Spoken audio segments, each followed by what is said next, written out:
Good morning, good afternoon, and good evening, my friends. This is Dylan with Tucson Future Classics. And that is our one-owner, 60,000 mile, 2013 Ford Cmax Hybrid.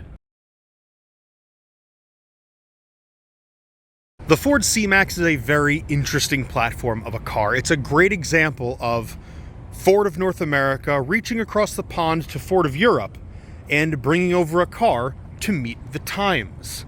Now, history doesn't repeat itself, but it often rhymes. So this was brought over in 2012, 2013 for the US market to meet the demands of our last big financial downturn, the Great Recession. Money was still tight, fuel was still expensive, so Ford reached over to their European divisions and brought over the C-Max. It is built on a bigger version of the European Focus chassis. This one is the hybrid, so it's a 2-liter, 4-cylinder Atkinson cycle engine using Ford's hybrid synergy drive, which is basically a licensed copy and lightly reworked version of the Toyota synergy drive that they built under license from Toyota.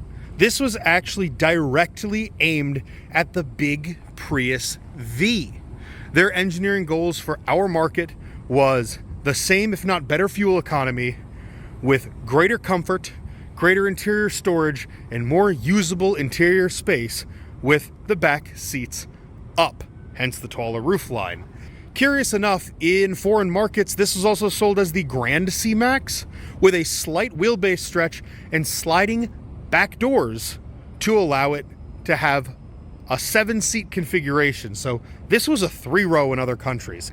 This one has the powered rear gate. It's got the rear view mirror backup camera, which is pretty cool. And with 60,000 miles, one owner car before it made its way to us. The original owner took pretty darn good care of it too. I mean, almost all of this thing servicing was done at Norm Reeves Ford down in Cerritos, California, just outside of Anaheim. And that's where this thing lived most of its life, just south of LA, bopping around. Let's get up under the hood, inside and out for a rip. Up here under the hood, we're gonna get nerdy, but nerdy in a cool way, because this car's nerdery saves you money, which is the best. What you're looking at right now, this is that 2-liter Ford Duratec 4-cylinder. On this one, it runs a modified Atkinson cycle, which means it changes the valve timing to optimize its efficiency over all else. Now you take that, paired with, down here, the integrated electric motors. That gives you 188 horsepower, 40 miles per gallon combined with, 37 highway, 42 city, running you through everything you need to look at. Engine's coolant reservoirs right here. Windshield washer fluid right there. Check and add your oil up here. Back here is the air box for the air filter for the engine.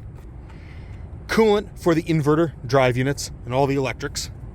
Brake fluid reservoir here. Fuse box here. Positive jump point there. And if you look down in there, you'll see there's even a pretty good amount of room all the way around this, where that Ford 4-cylinder meets with that very nearly license-built Toyota Synergy drive. Once you know what you're looking at, it's not too intimidating up under here either. Here at the back of the C-Max, there are 3 ways to open this power hatch. There's a button inside, a button just under the Ford logo, and here in your key fob, give that lower right button a double tap, and up it comes. So you'll see, this is a pretty tall and pretty square hatch, good for swallowing a lot of cargo, and this still has most all of its original goodies in it. You even still get the shade, which almost never stays in these. The 2 cargo anchors are still in good shape. You got your top tethers up there for your big child seats, and even the little mesh baskets on both sides are here with that 12-volt power plug in the back, still having its cap on it. Up under here, this section is actually that hybrid battery. So back here, Ford gave you a little extra storage cubby up under that cover. Another neat thing, this right here is a funnel for Ford's capless fuel tank system. If you ever ran out of fuel and needed to fill from a fuel jug, that little cap is what will do it. These seats do drop and fold totally flat. I'll show you when I walk around to the other side. But you start by pushing these tabs down so the headrests lay flat. And then when this goes down, this reinforced plastic fills in that seam. Shut it, give that button a push, and down it comes. Jump into the back seats, I'll show you quick. Just pull the lever, and down they come. Level load floor, plastic right there. Same thing on the driver's side. Pull, seat falls down. And then to really fit the big stuff, push forward on this tab here, and that cargo cover lifts out, and this will actually fit in between the back seats and the front seats there to make a ton of room and keep it out of the way. Before we sit down in the back seats, I want to show you all kind of cool. Like I said, storage and clever solutions to space are the name of the game in here. So you even have on the driver and passenger side under seat latching little storage cubbies that get hidden very nicely under the factory floor mats. Now that I've repositioned everything and set this driver's seat all the way back to my own driving position, I'll show you quick the amount of space back here, like headroom, the quality of the cloth. It's all really nice. You've got your obligatory child seat anchors down below. Backseat passengers get their own vents. And in here is a home outlet, a standard wall outlet, because this having the big hybrid battery means you can run like a blender in here, I guess. Plug in a little portable TV or a gaming system for long road trips. I don't know, but it's a cool thing to have. Now I'm going to spin this around. So, excuse me being very sweaty, but spinning this around, I am 6 foot, 6'1", 270 pounds. I've got a ton of headroom. This is my own driver's seat all the way back and all the way up to film. Good knee room, good gut room, and shoulder room, pretty nice. Once more with the camera here in the middle, you even have your obligatory cup holder armrest. Really good utilization of space between the door pockets, those little underfloor storage areas we got in here. Like, really clever, pretty comfy place to be. Getting into the captain's seat. Before I even do that, these have manual seats. However, they adjust both vertically here. They move more than 1.5 feet on their track forward and backwards. And this steering wheel has a friction lock right here that tilts and telescopes to dial in a comfortable driving position. So again, this is an international market car meant for people and driving situations of all different shapes and sizes. So now that the seat's all the way up, let's get the key in the ignition and get this AC going and start showing you the screens and the buttons. Foot on the brake. It is now ready to drive with the little green emblem there. And because it has a nearly full hybrid battery, this will sit here and run its accessories and do some initial driving without ever turning that motor on, for more efficiency. Over here on the driver's door, you've got window lockout and all 4 power windows, your mirror control there, and your power locks up here.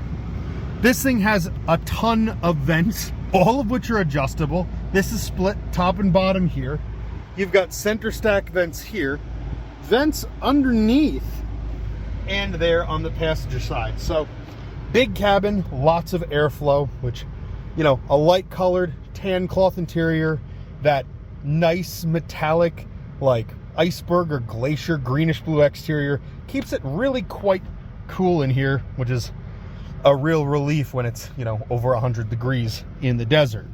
You've got your headlight controls there. This does have automatic headlights, so you can just leave it there and let it do its thing, or headlights, marker lights off. These are the dimmers for your center gauge cluster. Here on the wheel though, cruise control controls are right here. On and off is in the middle, set up and down, and cancel and resume is a paddle on the back. Over here are all of your infotainment and audio controls. So voice activation is there, hang up a call, answer a call, volume up and down, also forward and back on your tracks. Everything right here, so you don't have to play around with buttons up there while you drive. This little guy controls the left screen, and Ford has integrated a ton of information into here. Try to get this tucked up in there nice so you can see. but you have a bunch of different screens showing your fuel economy, your real-time efficiency, and whether or not it's running in EV or gas power, and how the power split works if you really want to know everything that your car is doing. On the right-hand side, there are only two options. You've got your efficiency leaves, where it will grow a big, like a tree or a vine over here if you're driving in a fuel-efficient manner. Or if you don't want to see your leaves, you can turn on a compass and you know what direction you're going. But a simple gauge cluster other than that. Fuel, you got idiot lights for everything else, so you got your speed, your power split, and your fuel. Not much to worry about, makes it easy to keep track of. Over here in the middle, you've got Ford's recessed and hooded little screen here for the Ford Sync infotainment system. That little screen is just there to show what's going on while these buttons do all the work. So it has a ton of options. CD, radio, AM, FM, XM, auxiliary line-in, which is how I have it set up right now, Bluetooth for phone and for audio, and then a general menu here, which will change all of your settings shown on a little screen. It's so bright out, it doesn't show up well on my phone, but that hood creates a really nice amount of shade, so that screen is quite crisp, even in direct bright light. Moving down from below that, I'll move the Prindle quickly. Down here, all of your HVAC controls. Automatic, dual zone HVAC, driver and passenger can change their temperatures individually, or you can hit auto and lock them together. If you don't want to let the computer just set the temperature and go, you can also control the usual, how hot you want it, how hard you want it, and where you want it with those buttons there. Down below, the last two things on this little panel, rear window defrost, and that opens that power rear hatch. Prindle, park, reverse, neutral, drive, low.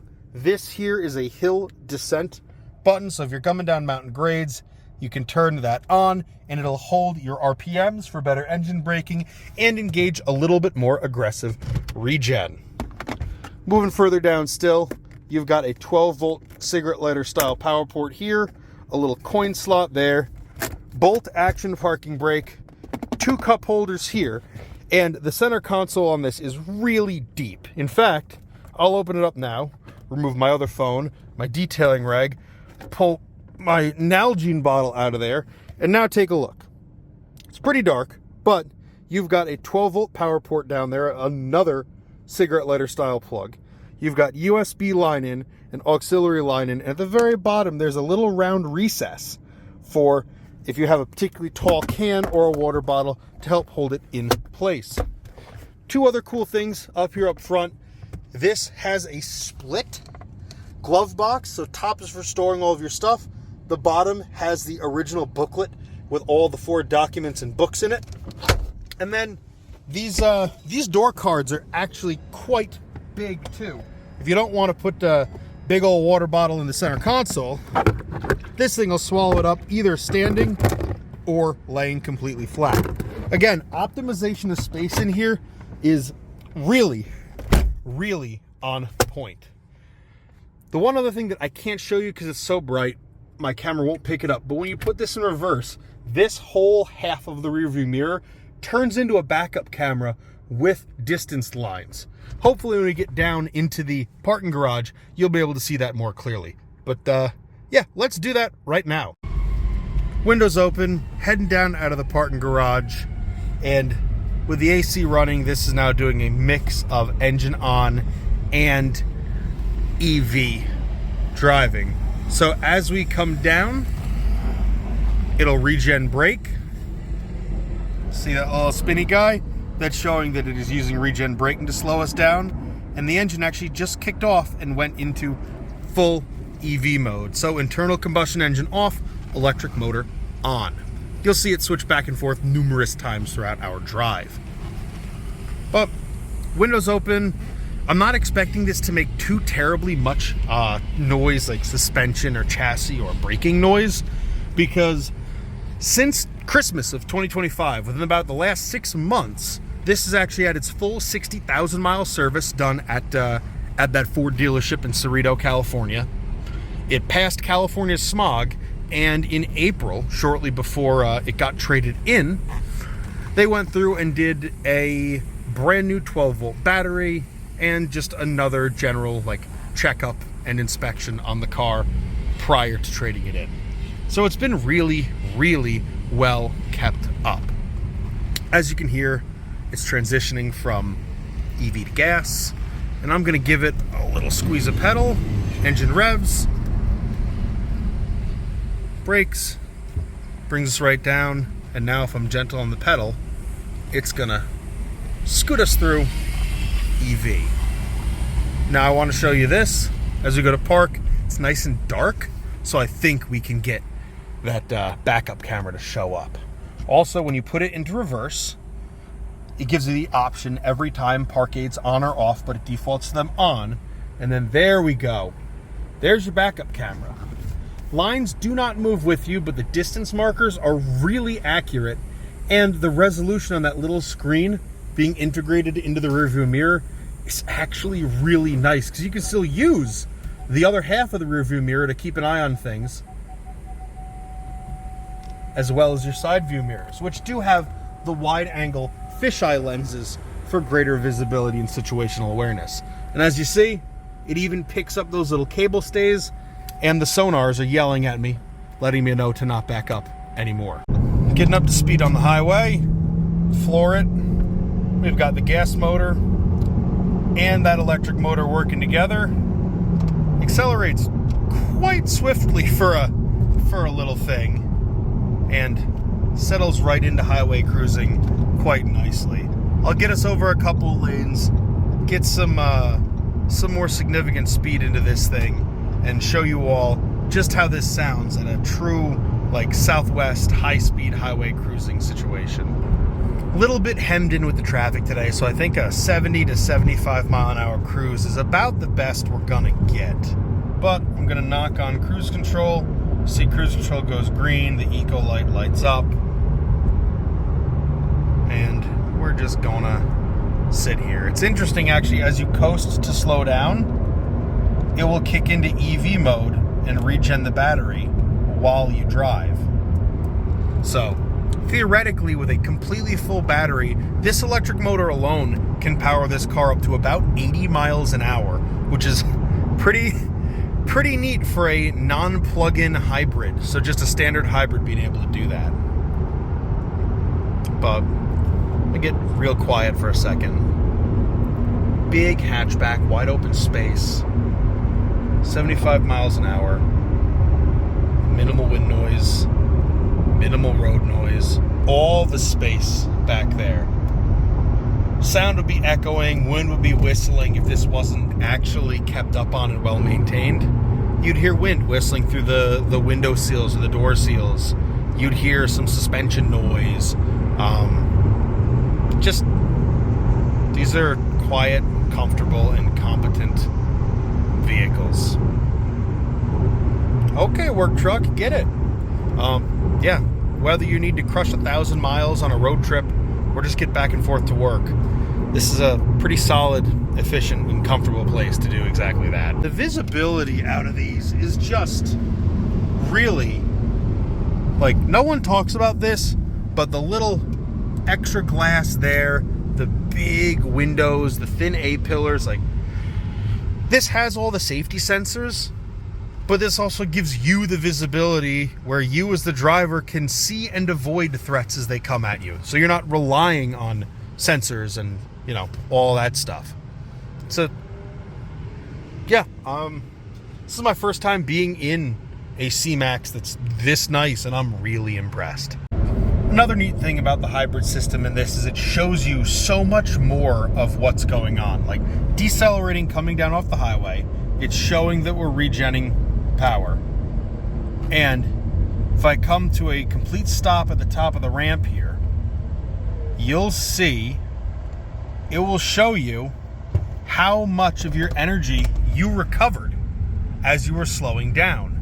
So basically telling you how much the electric motor slowed you down versus how little you used your actual physical friction brakes, which another nice thing about a hybrid, The wear on brakes is so much slower on these than on a traditional vehicle. If you've seen any of my other virtual test drive videos, you know where we are and what we're about to do. The mandatory 0 to 40 to 0 full acceleration and full ABS braking panic stop test. This is to make sure there's nothing hiding in the brakes, the ABS, the suspension, engine, or transmission under full accelerative and decelerative load. So, let's get into it. 3, 2, 1. Engine and electric motor working together. 40. ABS working hard to bring us right to a stop. Confident and controlled just the way it should be. This is Ford's basic sync system. Nothing fancy. This is a bog stock system. You know, your 4-door speakers, your front and rear tweeters, that kind of stuff. But listen as it transitions from quieter music to a punchier bass line. Like, this is not a muddy sound system. Ford kind of got this dialed in really nicely. Go so crazy, call my name and I will show you our sun and our moon. So let's sing the I'll never be a Cinderella now. Good higher pitch stuff. And then bass. Yeah, it's really, really good. It fills the space quite nicely without being, again, like muddy or tinny. I don't know who Ford had designed the sound system in here, but they did a darn good job. Let's really see what this suspension does. Now, I said before that this, for the international markets, speed bump, see another speed bump there, rock over this one at 20, great.